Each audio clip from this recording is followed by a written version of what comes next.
Iran के राष्ट्रपति इब्राहिम रईसी की हेलीकॉप्टर क्रैश में जान चली गई। इस दुर्घटना में ईरान के विदेश मंत्री भी नहीं बच सके। अब सवाल उठ रहे हैं कि क्या हेलीकॉप्टर को इजराइल की खुफिया एजेंसी मोसाद ने मार गिराया।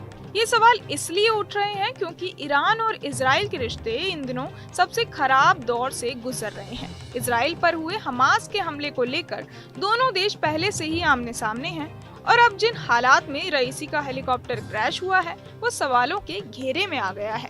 चलिए समझते हैं कि इस क्रैश को लेकर मोसाद पर शक करने की वो 6 वजहें क्या क्या हैं।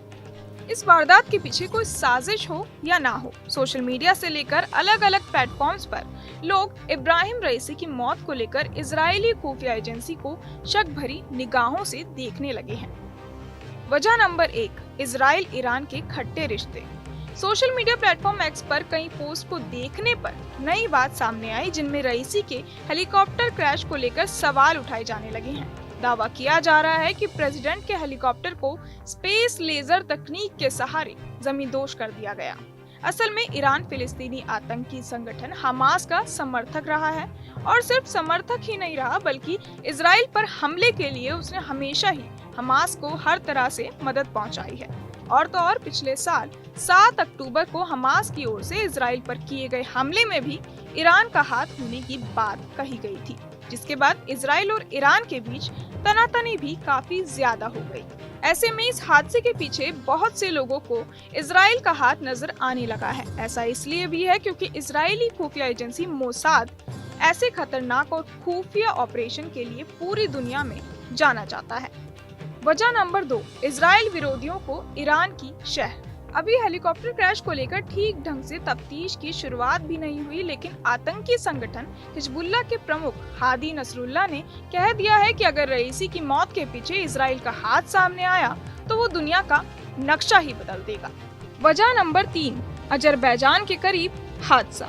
हादसे वाली जगह यानी अरासबरान के जंगलों में फैले कोहरे को लेकर भी सवाल उठने लगे हैं। कुछ लोगों ने सवाल किया है कि ये मौसम वहां कुदरती तौर पर था या फिर हादसे के लिए जानबूझकर ऐसा मौसम बनाया गया। हेलीकॉप्टर क्रैश को लेकर सवाल इसलिए भी गहरा गया है क्योंकि हादसे वाली जगह अजरबैजान के करीब है और इत्तेफाक से अजरबैजान के इजराइल के साथ अच्छे रिश्ते हैं। वजह नंबर 4, ईरान को टारगेट करता रहा इजराइल। ज्यादातर एक्सपर्ट्स का मानना है कि इस हादसे के पीछे इजराइल का हाथ होने की आशंका ना के बराबर है, क्योंकि ऐसा कुछ करने का मतलब इजराइल का सीधे ईरान के खिलाफ जंग का ऐलान करना होगा और इजराइल ऐसा नहीं चाहेगा।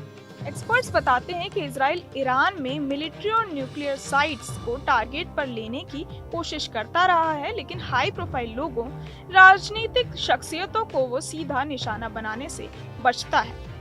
वजह नंबर 5, 3 में से राष्ट्रपति का हेलीकॉप्टर ही क्यों। ईरान के राष्ट्रपति रईसी के साथ 2 और हेलीकॉप्टर भी अजरबैजान की तरफ गए थे। ऐसे में सवाल ये है कि बाकी के 2 हेलीकॉप्टर उसी रूट से सही सलामत कैसे लौट आए और आखिर क्यों प्रेसिडेंट का हेलीकॉप्टर ही हादसे का शिकार हो गया।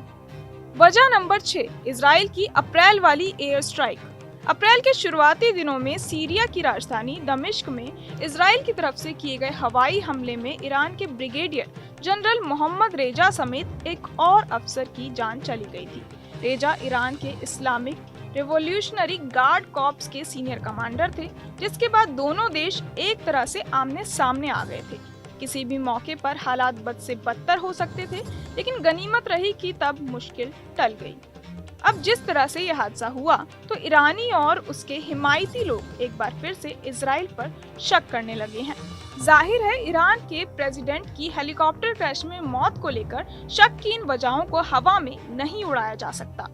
हालांकि ये भी सही है कि बगैर किसी सबूत के इजराइल को घेरना भी नामुमकिन है। जब तक जांच में किसी साजिश की बात पूरी तरह से खारिज नहीं हो जाती है, तब तक कुछ दिनों तक तो ये हालात ऐसे ही बने रहेंगे।